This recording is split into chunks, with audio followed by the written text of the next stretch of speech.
todas la puedan ver, ya que va a ser una ayudantía un poco extensa. Bueno, nosotros somos Bastián Catrilli y Pedro Figueroa y hoy día vamos a exponer acerca de la ateromatosis y la hipertensión arterial. Vamos a revisar algunas cosas importantes que tienen que saber y vamos a responder las preguntas que pusimos por el Instagram. Entonces, ¿qué es lo que esperamos que aprendan ustedes? Básicamente dos cosas, cosas muy, o sea, dentro de lo general, hartas cosas específicas para aprender, pero que sean capaces de describir los eventos fisiopatológicos claves de la ateromatosis y lo mismo con la hipertensión arterial. Entonces, antes de comenzar a revisar las preguntas, me gustaría hacer una breve revisión de los conceptos básicos que tienen que saber para poder enfrentarse a las preguntas. Entonces, tienen que tener en cuenta que la ateromatosis es una enfermedad inmunoinflamatoria crónica de las paredes de las arterias grandes y medianas. Y esta enfermedad inmunoinflamatoria crónica evoluciona durante muchos años antes de producir otras enfermedades o otros síndromes, como ustedes ya tuvieron que haber visto, como el síndrome coronario agudo, los infartos agudos al miocardio, y hasta incluso ya otras patologías que se escapan del curso, como las enfermedades arteriales oclusivas o los accidentes cerebrovasculares, ya sean isquémicos como hemorrágicos.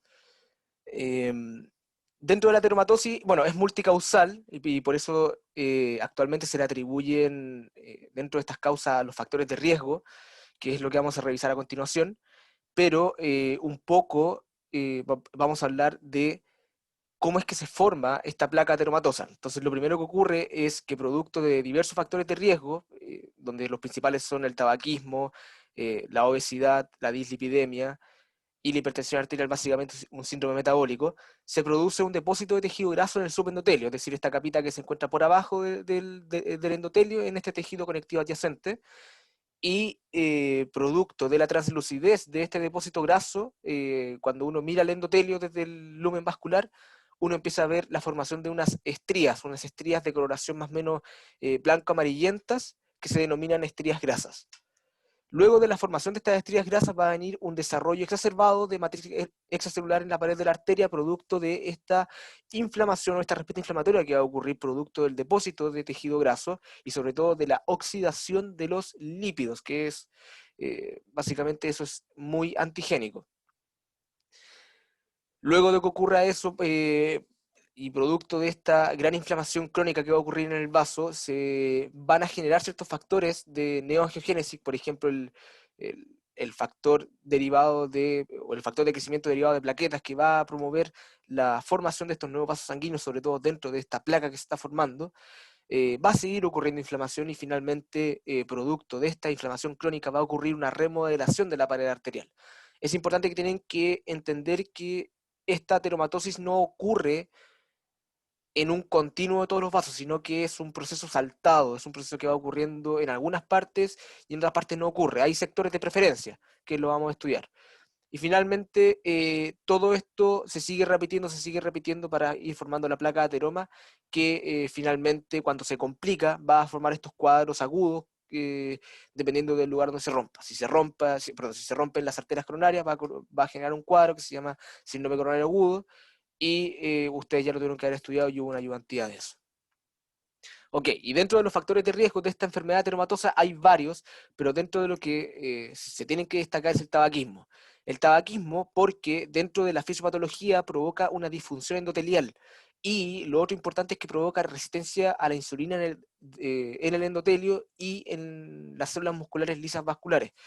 Entonces, aquí tienen que acordarse de lo que se vio en el módulo 1 o en el certamen 1 de fisiopatología, que es todo lo relacionado con la resistencia a la insulina, la fisiopatogenia de la diabetes mellitus tipo 2, que existía una vía metabólica y una vía mitogénica, y que producto de la insulinoresistencia se genera un bloqueo de la vía metabólica y la vía mitogénica sigue. Y es por esto que, producto de la insulinoresistencia que se provoca en el endotelio y en las células musculares lisas, se empiezan a promover factores proinflamatorios y proaterogénicos. Perdón. La hipertensión arterial también es un factor súper importante y básicamente el responsable de la gran mayoría de los accidentes cerebrovasculares y casi de la mitad de todas las cardiopatías coronarias. Algo súper importante que es lo que vamos a tocar en el segundo módulo de esta ayudantía. Y como ya les decía, la diabetes mellitus tipo 2 es súper importante por su fenómeno fisiopatológico, que es la insulinoresistencia. Aquí tienen que tener en cuenta que la insulinoresistencia se debe a que la diabetes mellitus tipo 2 en su gran mayoría de veces proviene de un síndrome metabólico, es decir, que la persona tiene una mala dieta y por ende conlleva estados de obesidad, que ustedes tienen que acordarse que la obesidad es un estado inflamatorio crónico. Por ende, lo que ocurre con los adipocitos es que estas adipocitocinas o adipoquinas que secretan los adipocitos tienen un cambio en el patrón de secreción. Pasan de una secreción insulino sensibilizante, que vendría siendo, por ejemplo, la adiponectina, la aumentina, etcétera, etcétera, a un patrón insulino resistente, es decir, que estas adipoquinas estos adipocitos van a secretar adipoquinas del tipo factor de necrosis tumoral beta, interleuquina 6, van a secretar este factor MCP1, resistina, etcétera, todo para promover la insulinoresistencia. Y producto de esta insulinoresistencia y la producción de la diabetes mellitus 2I y todo lo que conlleva con eliminar la vía metabólica y la exacerbación de la vía metogénica, va a ocurrir un aumento de el factor inhibidor del activador del plasminógeno tisular, y por ende lo que se va a producir es un estado protrombótico, es decir, que no se va a estar rompiendo los coágulos de filina que se formen, por ende vamos a estar latentes en ese estadio. Entonces aquí para que se recuerden, básicamente la insulina en un estado normal, en un estado de insulino sensibilizante, la insulina lo que hace es permitir que se exprese el receptor CD36 o el receptor scavenger del macrófago para que pueda fagocitar mucho más lípidos e inhibir este transportador que es el AFK1, que es el transportador que elimina el colesterol intracelular. Entonces, ¿qué es lo que sucede cuando estamos en un estado de insulinoresistencia y por ende una enfermedad ateromatosa? Que básicamente empieza a aumentar el receptor AFK y los macrófagos empiezan a, eh, a almacenar mucho más lípidos, pero lo que ocurre con el receptor CD36 no es que si es que no hay insulina va a disminuir el receptor CD36, sino que lo que va a ocurrir es que simplemente no se va a producir más receptor CD36 y los que ya estaban en el macrófago se van a quedar ahí y por ende el macrófago va a fagocitar lípidos, pero no los va a poder eliminar y se van a formar estos macrófagos espumosos, que es lo que vamos a ver un poquito más adelante. Bien, les puse esto para que de la ayudantía de alteraciones macroangiopáticas de la diabetes mellitus, para que se acordaran básicamente qué era lo que producía la insulinoresistencia en la célula endotelial, que todo conllevaba con la disminución de la vía metabólica y conllevaba a una disfunción endotelial por el daño por estrés oxidativo. Y finalmente, la exacerbación de la vía metogénica lleva a un aumento de la secreción del inhibidor del activador del plasminógeno tipo 1, el PAI-1, y lleva a una disfirinolisis, y no tan solo eso, sino que también se empiezan a secretar otros factores que van a ser protrombóticos y por ende va a ocurrir aquí un estado aterogénico. Y finalmente aquí también, para que lo revisen después, el tema de la insulinoresistencia en la célula muscular lisa. Y también lo que tienen que saber para poder contestar las preguntas es qué es lo que hace el endotelio normal, para poder entender qué es lo que le ocurre cuando sufre esta patología. Entonces, como ustedes muy bien recordarán, la función del endotelio normal es la principal es regular el tono vascular. ¿Y cómo es que regula el tono vascular? Porque el endotelio tiene la gran capacidad de secretar factores vasodilatadores, como por ejemplo el óxido nítrico y la prostaglandina I2, que se conoce como la prostaciclina.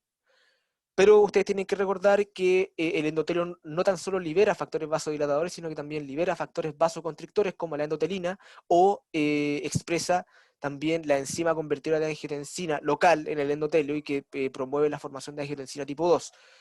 Entonces, en un estado fisiológico, lo que ocurre es que hay un balance hacia los factores vasodilatadores, por ende, el endotelio puede regular este tono vascular, pero cuando lo que ocurre en una disfunción endotelial es que este balance se carga hacia el otro lado, es decir, se carga hacia los sectores vasoconstrictores, en donde hay una exacerbación de la endotelina y la exacerbación de esta enzima convertidora de angiotensina, y por ende actúa en desmedro de lo vasodilatador y por ende hay más vasoconstricción.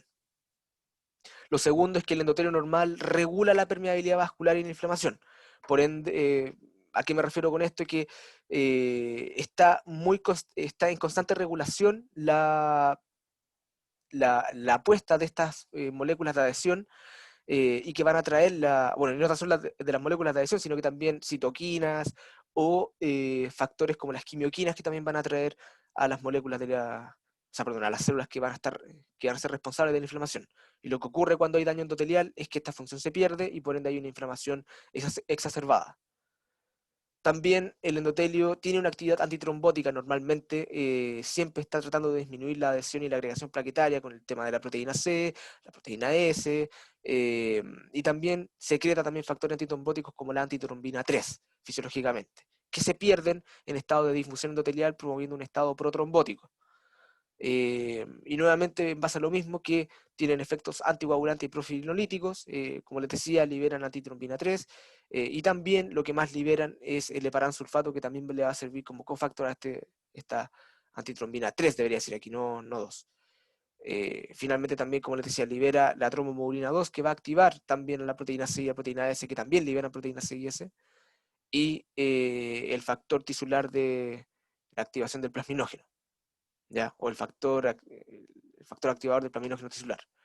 Y finalmente, que quizás se puede ver opacado por este cuadrito eh, gris, que tienen una acción anti-hipertrófica, y que eso es súper importante porque cuando ocurre disfunción endotelial, los vasos arteriales se tienden a hipertrofiar. Producto de algo que ya vamos a ver, que cuando ocurre esta enfermedad ateromatosa, producto de la disfunción endotelial, básicamente la capa muscular lisa queda expuesta a citoquinas que van a permitir que estas células musculares lisas se hipertrofien, como el factor de necrosis tumoral, el factor derivado de plaquetas, etcétera, etcétera, etcétera. Y aquí les puse esta imagen, no para que se la aprendan, pero para que recuerden lo del tema del shear stress. Cuando este flujo laminar ocurre o pasa por el torrente sanguíneo, este shear stress lo que va a hacer es promover, o en realidad va a activar a algo que se llaman los mecanosensores de la célula endotelial. ¿Quiénes son estos mecanosensores? Hay varios. Están por ejemplo, las integrinas, que están asociadas al citoesqueleto y a la matriz extracelular conectados por la membrana plasmática. Están también estos receptores tirosina quinasa, que también actúan como mecanosensores. También hay algunas proteínas G que también sensan, que actúan como mecanosensores. También está el glucocálix, etcétera, etcétera, etcétera. Pero aquí lo importante es que darle una principal importancia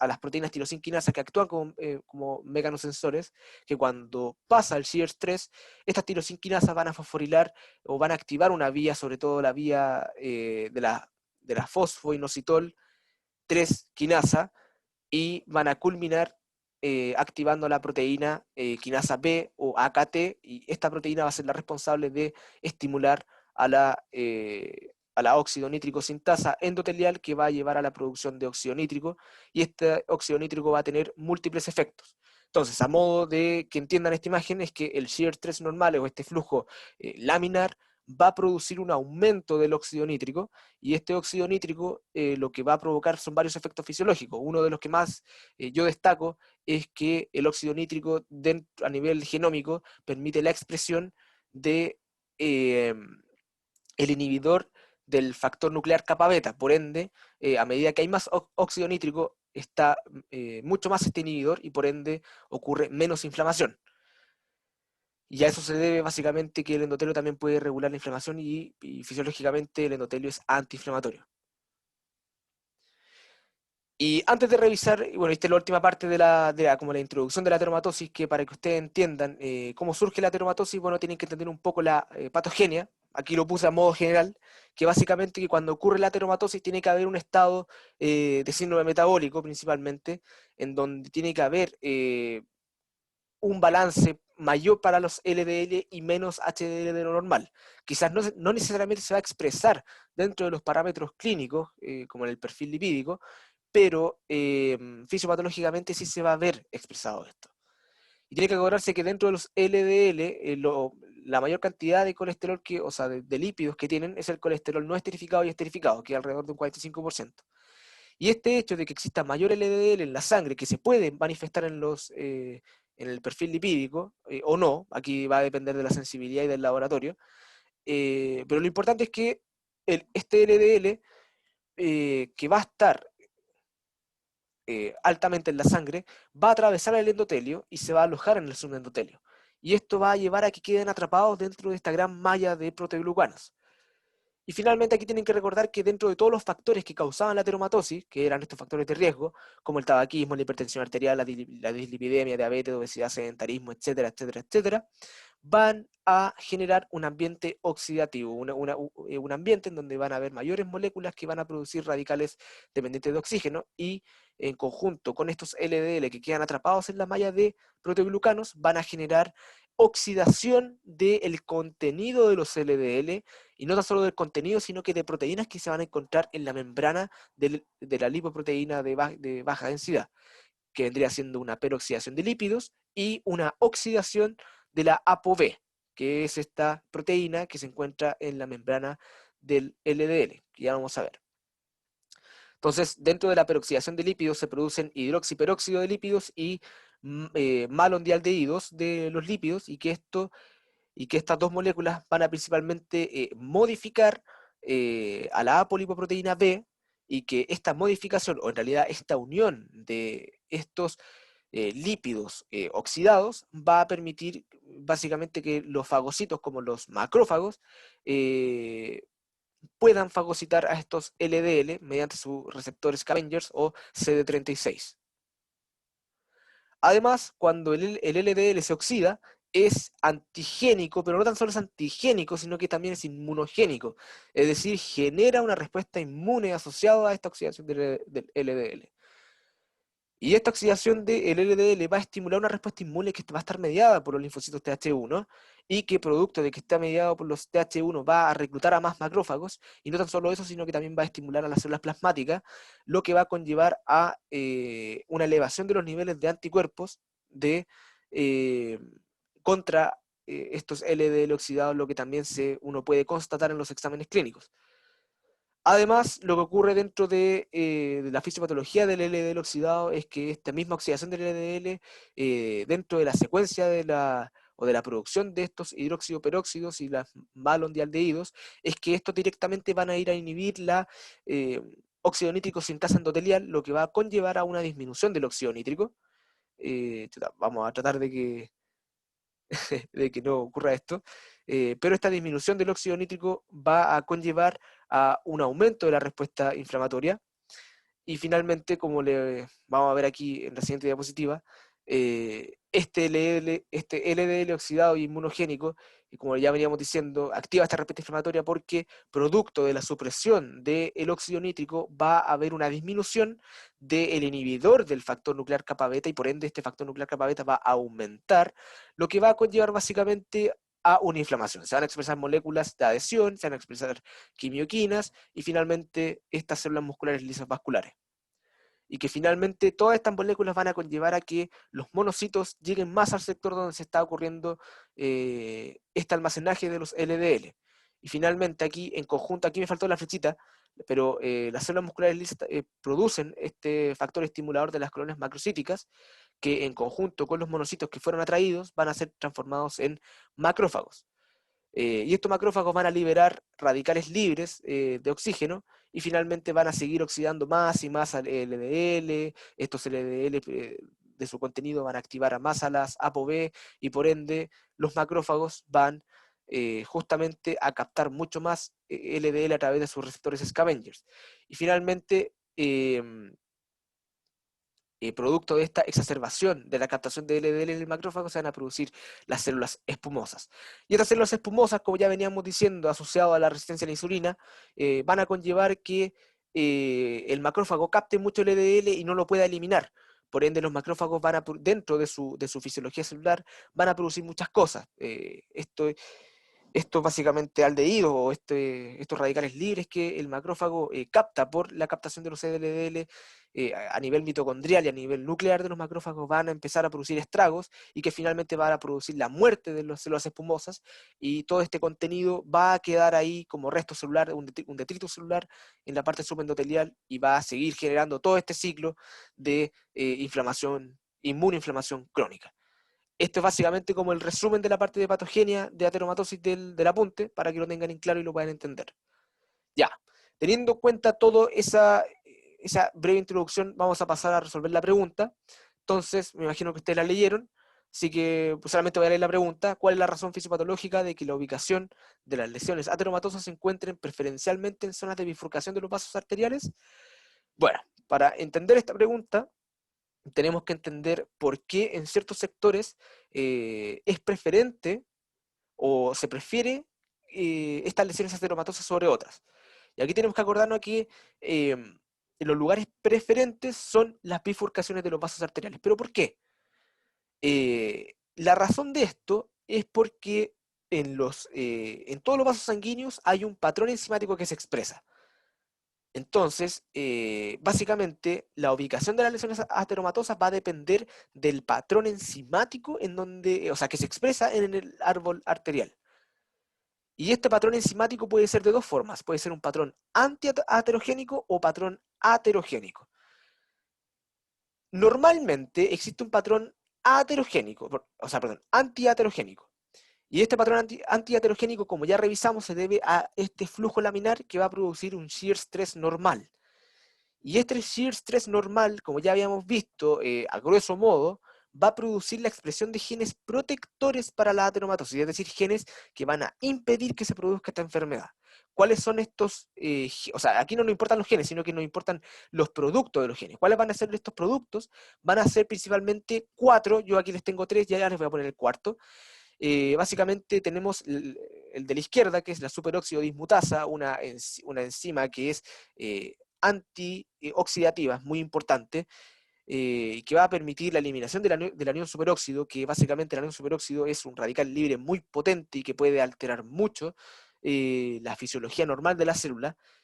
Lo otro es la ciclooxigenasa, que va a producir principalmente la prostaciclina, y finalmente el óxido nítrico, que produce 5 efectos que ya los vamos a revisar en la siguiente diapositiva. Pero no tienen que olvidar el factor like Kubler, si no me equivoco, se llama, que lo que hace básicamente este factor es promover o estimular a la óxido nítrico sintasa endotelial y por ende va a aumentar los niveles de óxido nítrico y va a seguir conllevando a este efecto fisiológico de protección ante la ateromatosis. Así que recuerden el factor like de Kruppel. ¿Y cuáles son los 5 efectos del óxido nítrico?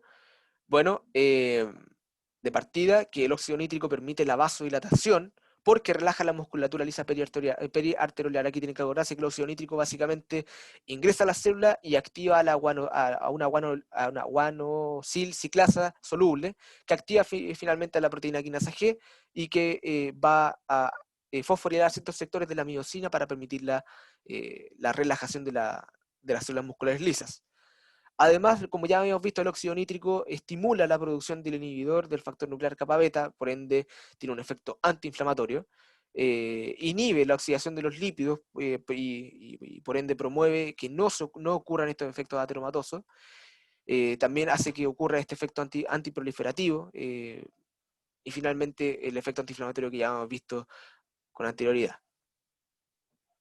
Entonces, producto de este flujo laminar y shear stress normal, ocurre un bajo potencial inflamatorio, protrombótico y antifibrinolítico por el producto de todas estas enzimas que se expresan, como la óxido nítrico sintasa, la ciclooxigenasa y la superóxido dismutasa, lo que va a conllevar a este patrón antiaterogénico y que cuando estamos en este estado es muy difícil que se produzca una lesión ateromatosa. Pero en el otro lado de la cara, cuando tenemos un patrón aterogénico, que es lo que ocurre básicamente en las bifurcaciones, lo que ocurre en esos sectores es que hay una disminución del flujo laminar. ¿Por qué ocurre una disminución del flujo laminar? Aquí usted tiene que acordarse de la ley de la continuidad de Newton. Es decir, que el área por la velocidad es igual a una constante. Si aumentamos el área, va a disminuir la velocidad, y si disminuye la velocidad, va a disminuir el flujo laminar. ¿Ya? Entonces, ¿qué es lo que ocurre en las bifurcaciones? En las bifurcaciones hay un aumento del área de la arteria, y si hay un aumento del área de la arteria, disminuye la velocidad por la cual van transitando tanto los glóbulos rojos como todo el contenido sanguíneo. Y por ende disminuye el flujo laminar y empiezan a ocurrir estas corrientes colaterales porque también hay un aumento de la presión. Y por ende hay un shear stress bajo. Y el hecho de que ocurra un shear stress bajo tiene consecuencias. como ya hemos visto, el shear stress normal o alto va a conllevar a un aumento de genes protectores, pero este shear stress bajo va a generar lo contrario, es decir, que va a disminuir esta producción de genes protectores y como consecuencia de la disminución de los genes protectores va a ocurrir un aumento en la expresión de genes inflamatorios. Es decir, va a haber un aumento en las moléculas de adhesión en el endotelio, va a haber un aumento del factor de crecimiento derivado de plaquetas y un aumento del factor tisular. Y todo esto va a conllevar a una producción de un estado aterogénico, y aquí tienen que recordarse que la expresión de estos genes inflamatorios se debe a que disminuye el óxido nítrico y la prostaciclina. ¿Y por qué disminuye el óxido nítrico y la prostaciclina? Porque hay un shear stress bajo. No es que el shear stress estimule la expresión de los genes inflamatorios directamente, sino que producto del shear stress bajo disminuyen la expresión de estos genes protectores y por ende hay un aumento de la expresión de los genes inflamatorios. Entonces, dentro de las alternativas de esta pregunta, teníamos la alternativa A, que la razón fisiopatológica de la ubicación de estas lesiones esteromatosas era debido a que al ser regiones con flujo laminar, se produce mayor expresión de ciclooxigenasa, lo que genera un estado proinflamatorio. Bueno, esta no es la razón, de hecho es justamente lo contrario, no puede haber mayor expresión de ciclooxigenasa porque la ciclooxigenasa estimula, sobre todo, o produce eh, los sustratos para la producción de la prostaciclina, por ende se genera un estado antiinflamatorio. La B dice se produce activación del factor de tipo Gruppel 2, que tiene un efecto inflamatorio debido a que inhibe la NOS y aumenta la actividad del factor nuclear kappa beta. No, es justamente lo contrario. Este factor lo que hace es estimular eh, la óxido nítrico sintasa endotelial y aumenta el óxido nítrico, por ende disminuye el factor nuclear kappa beta. La C dice, producto de que son áreas donde se genera un flujo turbulento y una disminución del shear 3 laminar, induce genes que producen factores de crecimiento, factor tisular y moléculas de adhesión, entre otras. Esa es la respuesta correcta, que era lo que habíamos justamente hablado. Y finalmente la alternativa D, perdón, la alternativa C,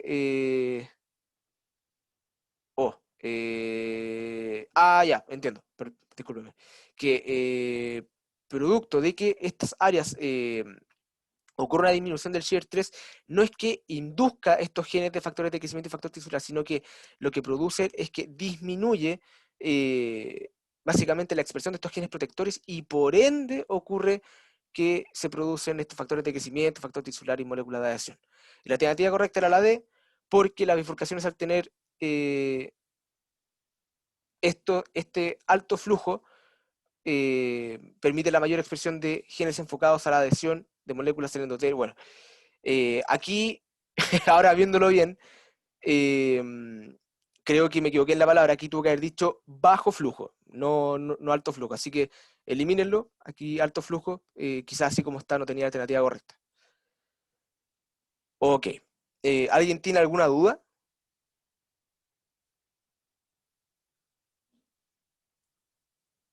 No. Hola, yo Hola. sí, una pequeña.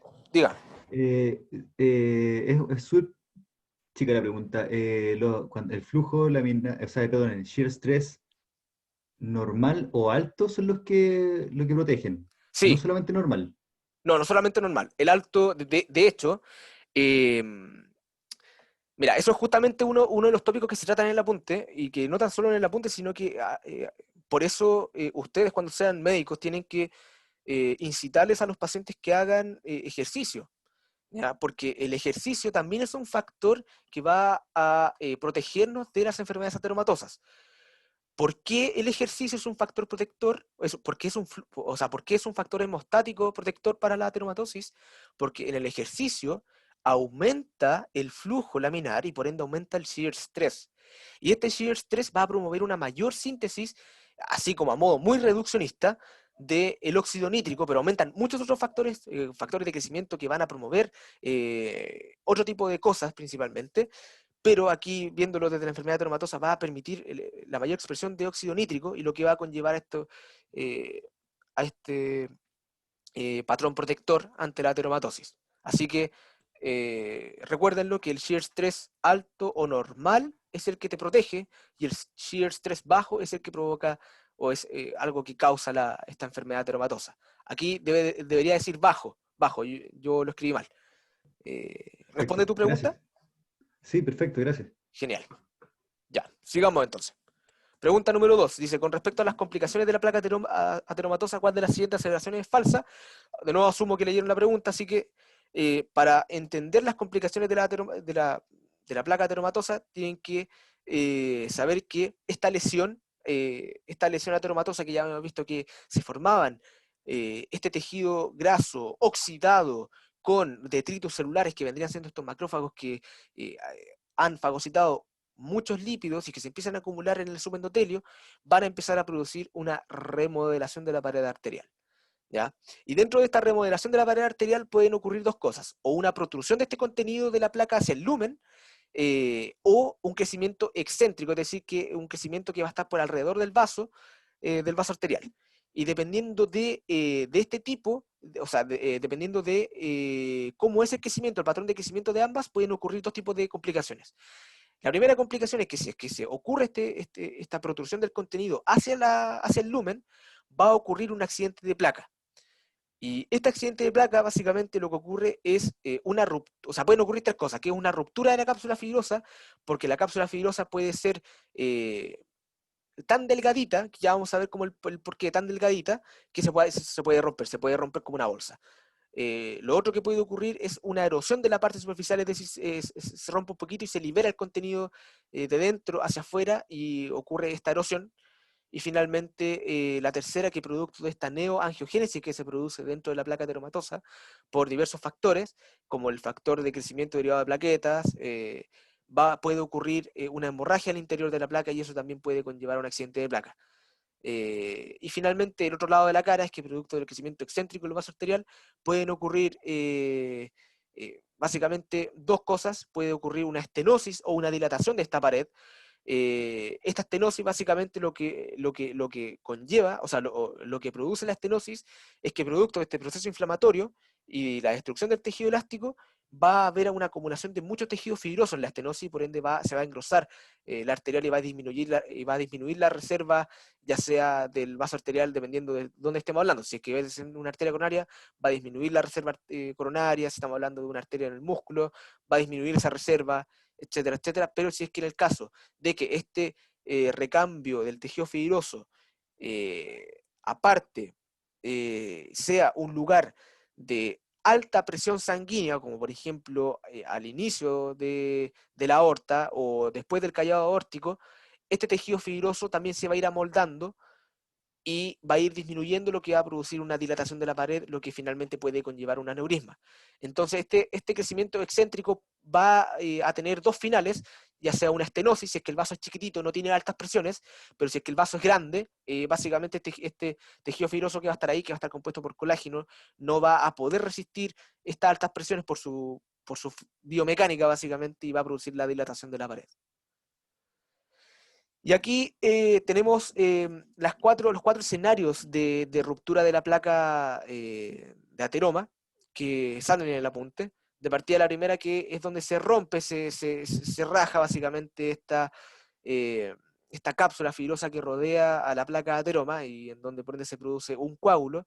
¿Por qué se va a producir este coágulo o este trombo en el sector? Porque eh, se va a producir básicamente porque cuando se rompe esta cápsula queda expuesta el subendotelio, y como el subendotelio está formado por tejido conectivo y van a haber muchos macrófagos, tiene que acordarse que los macrófagos, cuando están activados, expresan una proteína que se llama el factor tisular, o el factor de la coagulación 3.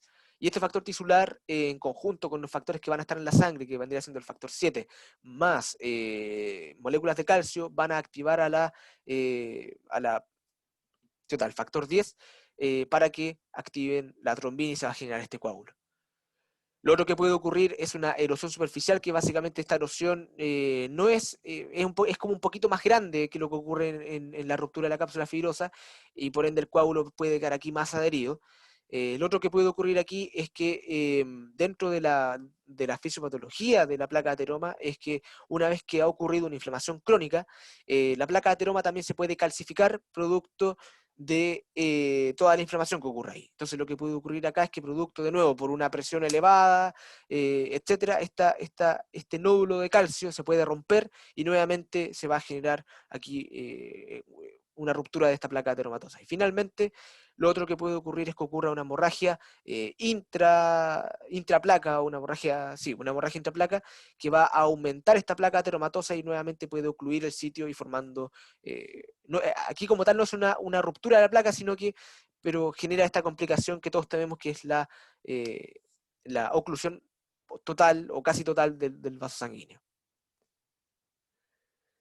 Y bueno, dentro de lo que ocurre cuando se rompe la placa es que el subendotelio queda expuesto y por ende las células musculares lisas, que ustedes pudieron haber visto acá en la imagen, estas células musculares lisas que se encuentran aquí, quedan expuestas básicamente al contenido de la sangre y van a empezar a sufrir una alta multiplicación. ¿Por qué se debe a esta alta multiplicación? Porque la sangre conlleva este factor de necrosis, o sea, el factor de crecimiento transformante beta, porque la sangre también tiene trombina y porque también transita este factor de crecimiento derivado de plaquetas, y todos estos que transitan en la sangre con la exposición del subendotelio de estas células musculares lisas van a conllevar este aumento de la proliferación de las células musculares lisas vasculares. Y aquí tienen que sumarse que aparte de lo que ocurre con esta alta tasa mitogénica, también producto de la disfunción endotelial y la resistencia a la insulina local que ocurre ahí, también se hipertrofian estas células. Entonces, como que todo mal. Y finalmente, recordar que esto clínicamente casi no se manifiesta, y por eso es que básicamente cuando los pacientes consultan, ya es porque ocurre un desastre ahí con el tema de la placa. Entonces, básicamente los infartos agudos del miocardio se producen o se manifiestan clínicamente cuando hay un porcentaje mayor del 60% que está ocurriendo en lumen, pero los infartos agudos del miocardio, la gran mayoría, no compromete más del 60% del lumen, por ende se generan muchas zonas en donde pueden ocurrir infartos agudos del miocardio, pero son asintomáticos. ¿Ya? Eso es súper importante y que lo detalla muy bien el apunte. Ya. Y para ir entonces complementando la pregunta 2, la alternativa correcta era la C, dice la alternativa A: el crecimiento de la placa de manera concéntrica alrededor de un lumen del vaso puede permitir la distensión de la pared formando un aneurisma. Eso es correcto, aquí están preguntando por la falsa, eso es justamente lo que hemos dicho. La B dice: el accidente de placa ocurre por 3 eventos: ruptura de la cápsula fibrosa, erosión de la cápsula o por hemorragia al interior del vaso. Es correcto, es lo que justamente hemos dicho. La D dice: cuando se produce una ruptura de la placa, las células musculares lisas tienen periodos de alta multiplicación producto de diversos efectos mitóticos, como estas tres que se muestran ahí.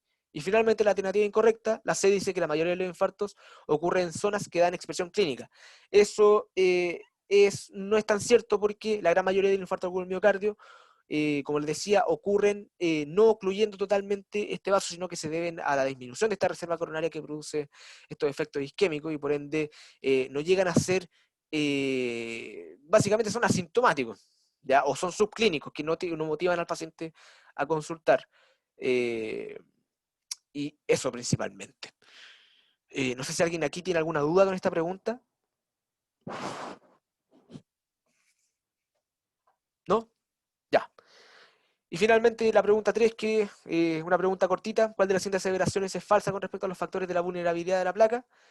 Simplemente recordar que la cápsula se degrada con la disminución de las células musculares lisas vasculares y la degradación de la MEC, y esto es producto producto de esta inflamación crónica, el colágeno intersticial va a ir disminuyéndose, ya sea por altas presiones o sea por las mismas células inflamatorias que generan factores como proteasas, elastasas, van a ir disminuyendo esta matriz extracelular, como también colagenasas.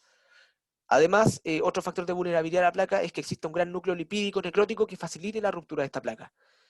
Y también producto, el tercer factor es que ocurre una infiltración inflamatoria, tanto en la cápsula como en la adventicia, que sea un patrón de linfocitos Th1 y macrófagos, que van a generar lo mismo que ocurre en, en el primer factor, que vendría siendo la disminución de la MEC.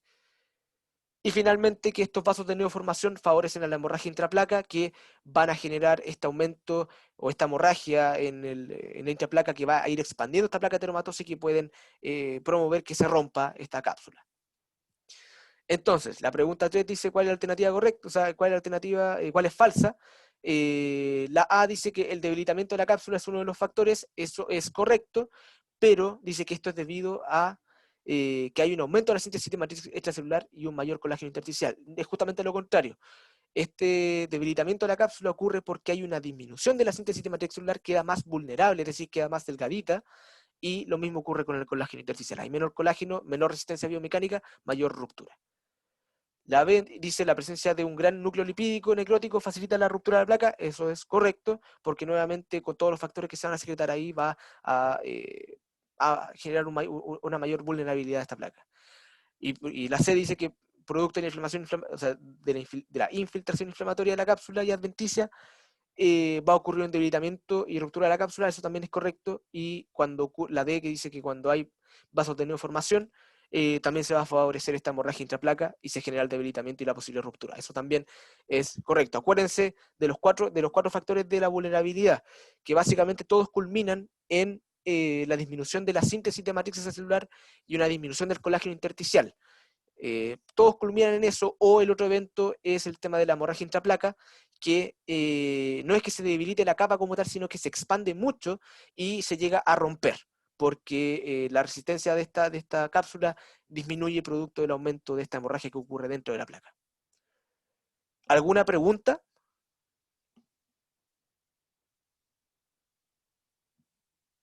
¿No? Ya. Basti, ¿compartes tú o...? Sí, yo puedo compartir. Ya.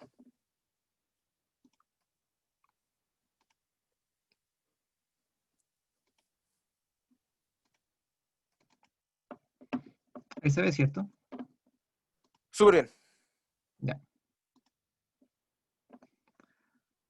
Hola a todos. Entonces ahora vamos a repasar las preguntas sobre hipertensión arterial, donde vamos a ver algunos de los conceptos que se hace énfasis tanto en la clase como en el apunte. Entonces vamos a la pregunta 4, que dice, respecto a la actividad del eje renina tensión aldosterona y hipertensión arterial primaria, ¿es incorrecto afirmar que? Y les dejo un par de segundos para que puedan repasar si no han leído todavía las respuestas.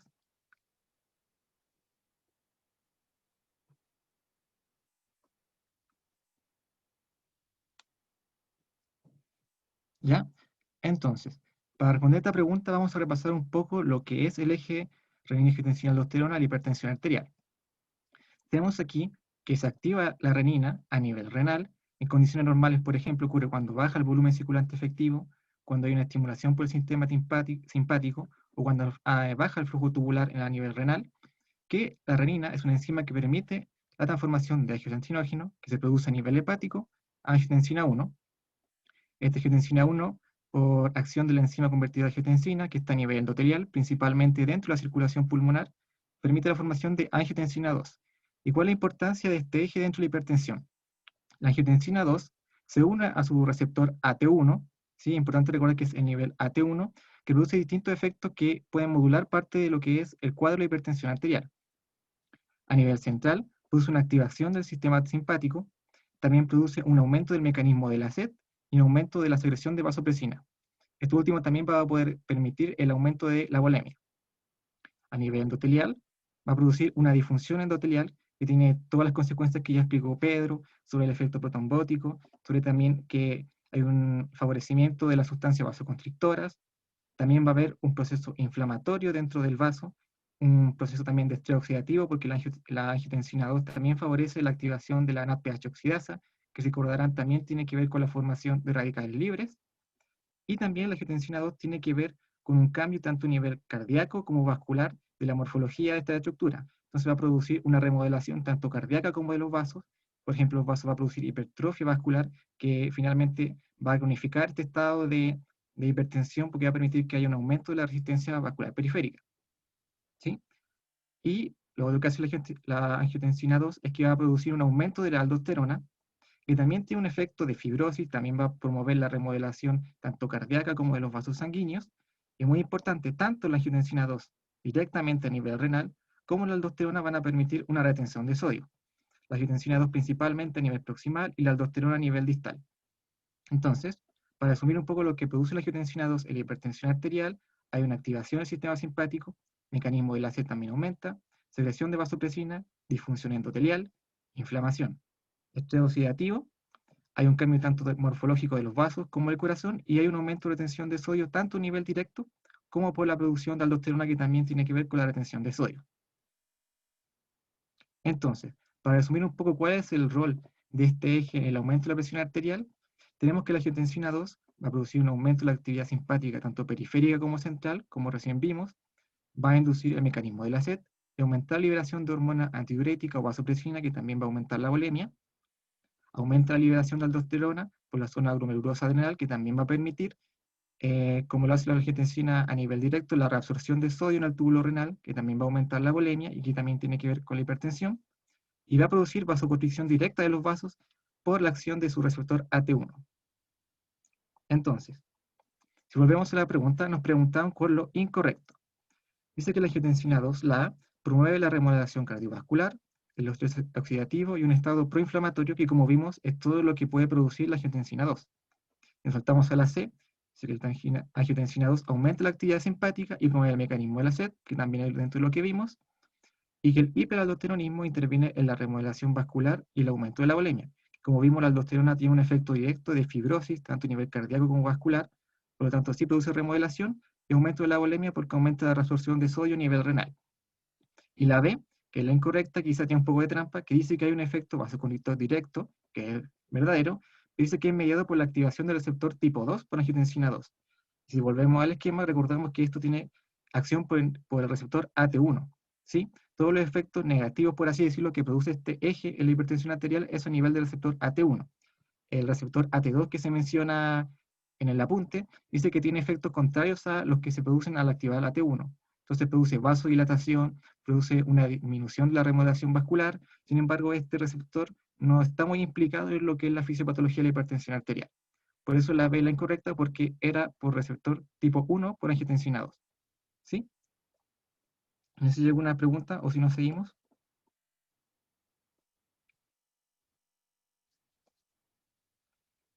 Ya. Vamos ahora a la pregunta 5, que nos pregunta en relación a la fisiopatología de la hipertensión arterial, se puede afirmar que la A dice que la disfunción endotelial se asocia a una mayor actividad de sustancias vasoconstrictoras y un estado antitrombótico. La B, que el aumento de la ingesta de sal ocasiona un incremento proporcional de la natriuresis. C, que el aumento de la fibra de elastina en la pared de los vasos produce que la velocidad de la onda de pulso sea mayor y se incremente la presión arterial sistólica. Y la D, que existe un rol de la inmunidad adaptativa donde participan los linfocitos T. Entonces vamos a repasar un poco lo que son los mecanismos involucrados en la hipertensión arterial, y lo primero que vamos a ver es la natriuresis.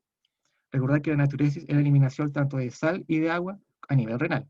Entonces en este gráfico que lo saqué de la clase, se ve abajo lo que es la presión arterial, y en este eje se ve la ingesta de sal y su eliminación a nivel renal.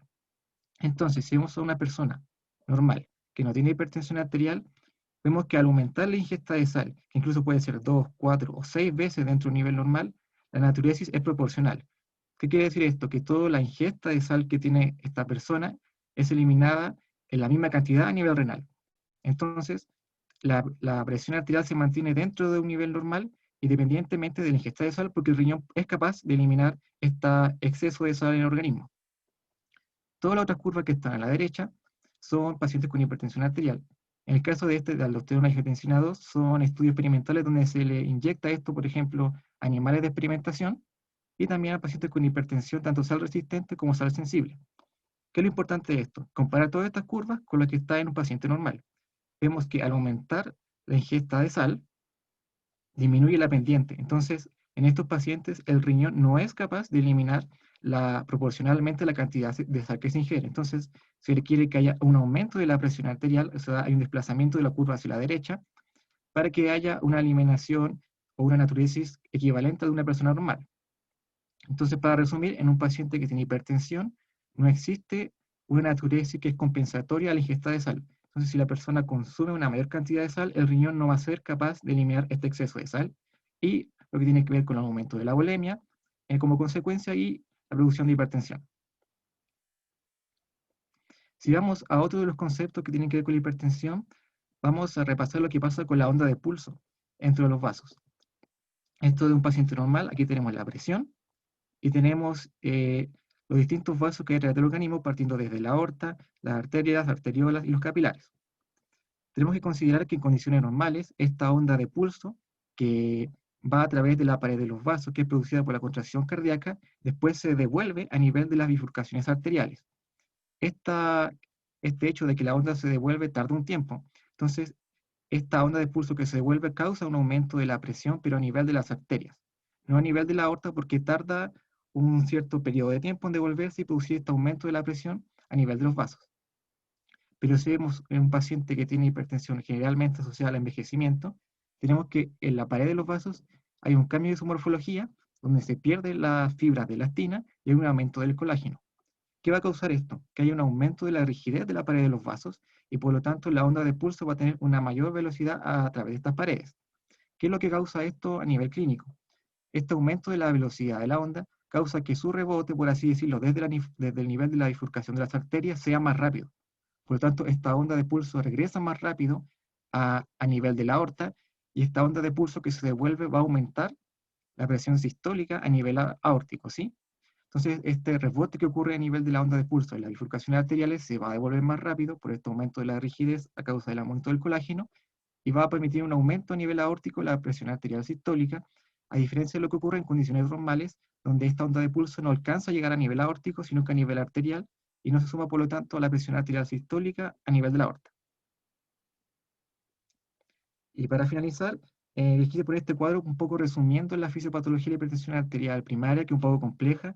Quizá no es lo que nos gustaría tener de una fisiopatología lineal, donde decir cuál es la causa, cuál es el efecto, sino que hay múltiples factores que intervienen y que se modulan entre sí, o sea, un factor puede permitir la activación de otro y que finalmente lleva a la producción de la hipertensión arterial. Tenemos en el primer lugar factores genéticos, donde se ha descubierto que existe una influencia poligénica con polimorfismos de genes asociados directamente o indirectamente a la regulación de la presión arterial. Entonces, existen estudios que han demostrado que hay ciertos polimorfismos de genes relacionados, por ejemplo, al sistema nervioso simpático, o a nivel renal, o a nivel del sistema de renina angiotensina aldosterona, que podrían influir en una cierta predisposición de las personas a tener hipertensión arterial, ¿sí? Entonces, esta es una relación poligénica. Muy pocos casos son los que realmente se relacionan con la mutación de solo un gen que causa la hipertensión arterial, que son algunos síndromes que se mencionan en la clase o en el apunte, ¿sí? Lo importante es que en la primaria es una influencia poligénica con polimorfismo de varios genes, que le dan una predisposición a la persona. En segundo lugar, tenemos una hiperactividad del sistema nervioso simpático. Y este sistema simpático influye a distintos niveles que hay un aumento de la presión arterial. Produce vasoconstricción directa, tanto a nivel arterial como venoso, a nivel del receptor alfa 1. Por lo tanto, hay un aumento de la resistencia periférica total, que tiene que ver con la presión diastólica, por lo tanto, la aumenta. Y también aumento del gasto cardíaco y de la frecuencia cardíaca, que también aumenta la presión arterial sistólica. Entonces, el sistema simpático influye tanto en la presión arterial sistólica como diastólica. En tercer lugar, tenemos una hiperactividad del sistema de renina-angiotensina aldosterona, que es lo que vimos recién, con todos los efectos de la angiotensina 2 que tienen que ver con el aumento de la presión arterial, y la resolución renal, tanto mediada a un nivel de angiotensina 2 por la aldosterona, que también está relacionada con este sistema. Tenemos una disfunción endotelial también, con todo lo que ya mencionó Pedro al comienzo, que tenemos un aumento de las sustancias vasoconstrictoras en desmedro de las vasodilatadoras, tenemos una inflamación vascular, tenemos una remodelación de la pared, y también existe un estado protrombótico, como lo mencionó Pedro también, en el caso de hipertensión también hay un aumento del inhibidor del activador de plasminógeno, por lo tanto también existe un efecto protrombótico mediado por la disfunción endotelial. También dentro de la hipertensión se ha descubierto que existe una influencia de la activación de la inmunidad innata y adaptativa que conlleva un estado proinflamatorio. Se menciona en la clase que esto tiene que ver en general con todas las células que tienen que ver con la inmunidad y de manera muy interesante se menciona el rol que tienen los linfocitos T en la clase. Se menciona, por ejemplo, que pacientes que no tienen, o mejor dicho, animales de experimentación donde se les quita los genes que tienen que ver con los linfocitos T, o sea, que no tienen linfocitos T, no pueden desarrollar hipertensión arterial. O pacientes que se les traspasa linfocitos T desde un paciente con hipertensión, desarrollan hipertensión. Entonces hay un rol muy importante de la inmunidad que tiene que ver tanto con el desarrollo de la hipertensión como con sus complicaciones. Y por último, otro mecanismo que también repasamos es la natriuresis, que existe una dificultad del riñón para eliminar la sal con aumento de la bulimia. Esto que vimos que no existe un aumento proporcional de la natriuresis en relación al aumento de la ingesta de sal que ocurre en estos pacientes. Entonces, si volvemos a la pregunta 5, recuerda que nos preguntaban que en relación a la fisiopatología de la hipertensión arterial se puede afirmar que La A dice que la disfunción endotelial se asocia a una mayor actividad de sustancias vasoconstrictoras, que es verdadero, pero también dice que un estado antitrombótico, y como vimos, la disfunción endotelial en realidad se asocia a un estado protrombótico por todo lo que tiene que ver con el estrés oxidativo y el estado proinflamatorio. Alternativa B dice que el aumento de la ingesta de sal ocasiona un incremento proporcional de la natriuresis, que es falso, porque esto ocurriría en un paciente normal, como vimos en el gráfico, que al aumentar la ingesta de sal se produce un aumento de la natriuresis, pero en los pacientes con hipertensión existe una alteración de este sistema de natriuresis, por lo tanto es falso. La C dice que el aumento de la fibra de elastina en la pared de los vasos produce que la velocidad de la onda de pulso sea mayor y se incremente la presión arterial sistólica. Todo lo último de esta oración es verdadero, pero es falso porque dice que hay un aumento de la fibra de elastina, que es todo lo contrario que ocurre en el envejecimiento y la hipertensión arterial, que es que hay una disminución de las fibras de elastina y un cambio de estas fibras por un aumento de colágeno, que es lo que realmente produce este efecto. Por eso la C es falsa.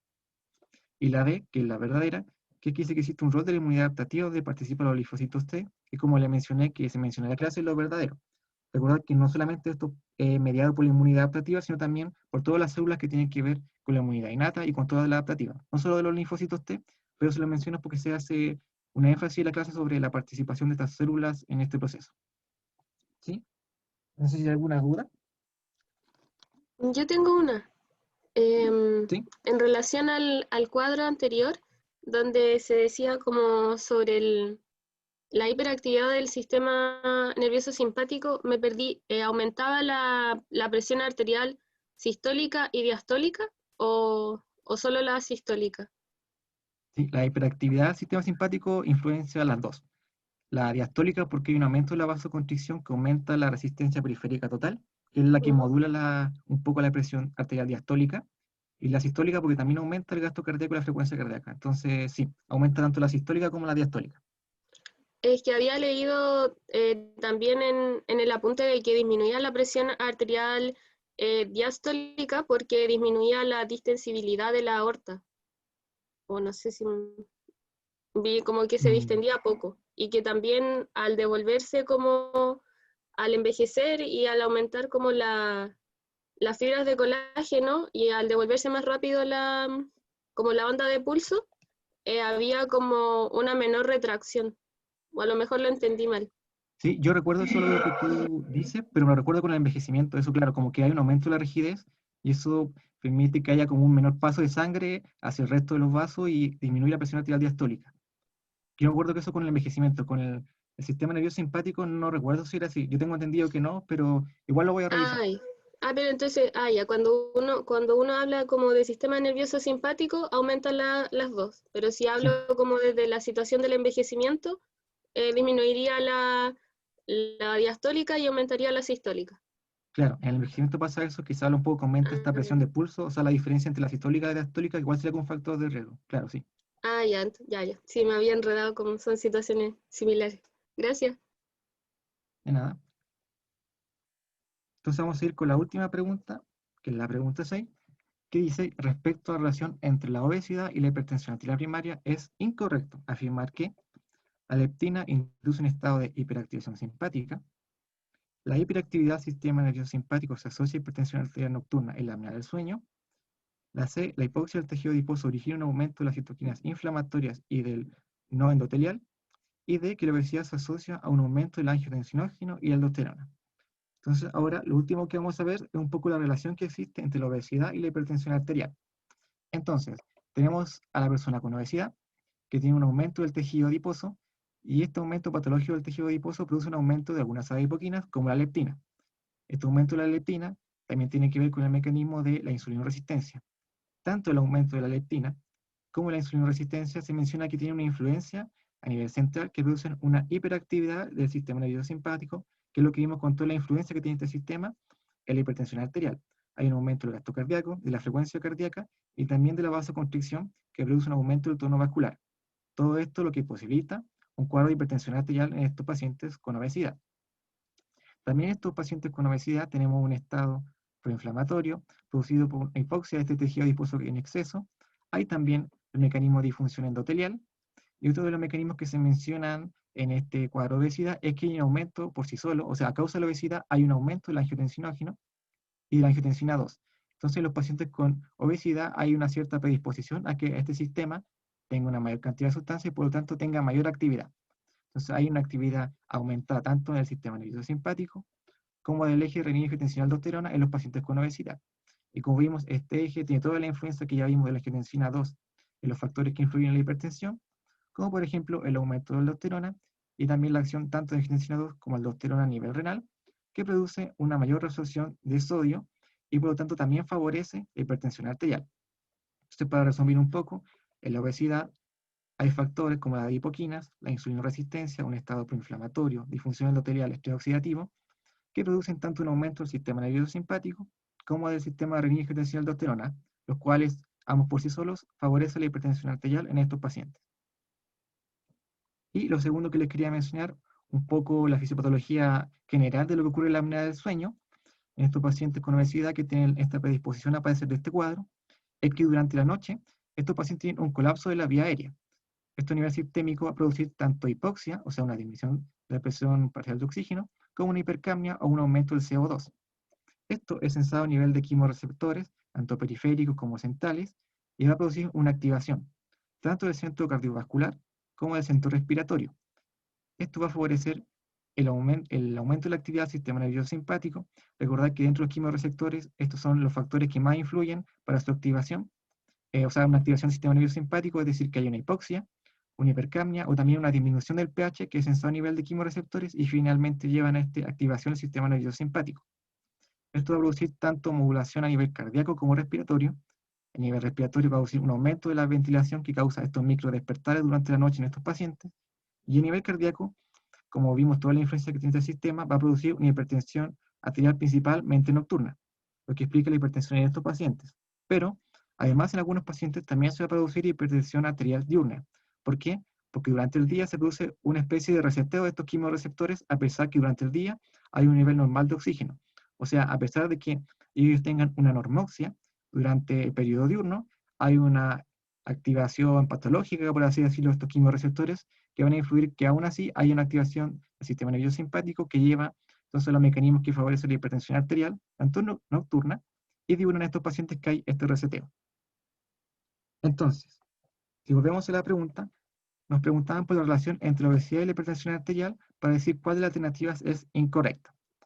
La alternativa A dice que la leptina induce un estado de hiperactivación simpática, que es lo que recién vimos, que la leptina y la insulinoresistencia tienen una influencia sobre la activación del sistema nervioso simpático y por lo tanto es verdadero. La B, que la hiperactividad del sistema nervioso simpático se asocia a hipertensión arterial nocturna en la apnea del sueño, que también es lo que vimos, que es el mecanismo que produce este colapso de la vía aérea, que lleva finalmente a esta activación del sistema nervioso simpático, que es la fisiopatología de la apnea del sueño, por lo tanto también es correcta. Si vamos a la D, dice que la obesidad se asocia a un aumento de la angiotensinógeno y la aldosterona, que también lo vimos, que la obesidad es una condición que por sí sola produce un aumento de la concentración de estas sustancias y una mayor actividad de este eje renina-angiotensina-aldosterona, por lo tanto también esa es la correcta. Y si vamos a la C, dice que la hipoxia del tejido adiposo origina un aumento de citoquinas inflamatorias y del no endotelial.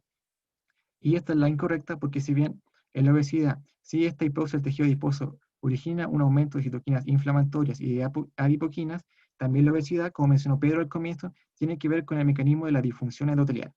Y la difusión endotelial en realidad no se asocia a un aumento, sino más bien a una disminución del no endotelial y un aumento de la sustancia vasoconstrictora. Por eso la C es la incorrecta, porque en la obesidad en realidad hay una disminución del no endotelial, porque la obesidad también tiene relación con el mecanismo de la disfunción endotelial. Entonces, eso sería lo que queríamos revisar con ustedes, así que se abre el espacio para que puedan responder todas sus dudas. Sí, nos pasamos por 8 minutos, pero no, en realidad por 3 minutos, porque partió a las 10:05. ¿Hay alguna pregunta? Yo tengo una. Dele nomás. Es que había visto en una pregunta de años anteriores que decía la aldosterona, pero no la prorenina, inducen fibrosis vascular. Y la consideré correcta, pero no era. Decía que la correcta era los niveles altos de uvabaína aumentan la reabsorción renal de sodio y agua. Y no sé por qué podría estar incorrecta. La idea de que la aldosterona induce fibrosis vascular, pero la prorenina no lo hace. Sí, yo había leído en el apunte que se señalaba que tanto la prolrenina como la aldosterona influenciaban la fibrosis vascular. Ah, ya, es que, o sea, no había visto de que la prolactina salía como en el miocardio y la aldosterona era como, creo que en los dos lados, y por eso me confundió, pero ya. Entonces las dos inducen fibrosis vascular. Sí, Ya. Sí, mira, eso es lo que dice en el apunte, pero yo igual he investigado mucho de eso al respecto y dentro de la patología de la fibrosis, la hormona que realmente genera la activación de los macrófagos y los fibroblastos para que generen mayor matriz extracelular colagénica es la aldosterona. La Ujú. característica que tiene la angiotensina 2 es que a nivel vascular, a nivel local, estimula mediante el receptor de angiotensina tipo 1, estimula la Ujú. producción local de aldosterona. ¿Cachai? Entonces, quizás el profe o la pregunta, quizás no consideró que la angiotensina directamente también puede producir fibrosis. ¿Cachai? La, Pero la, la prolactina, es que decía no, no, dice, así como la aldosterona, no sé, aquí está rara la pregunta, pero dice la aldosterona, pero no la prolactina, induce fibrosis vascular.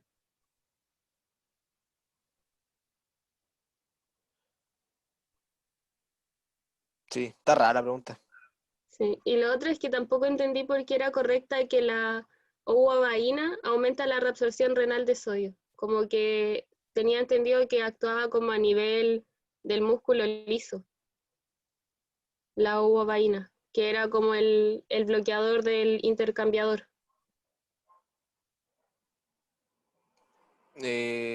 ¿Basti?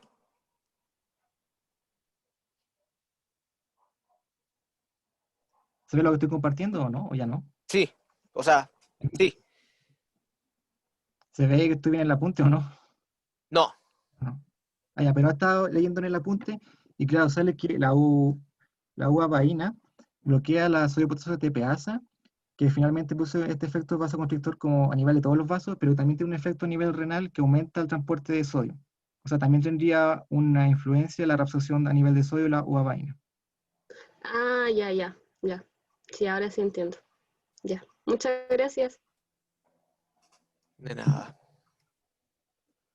¿Hay alguna otra pregunta, chiquillos y chiquillas?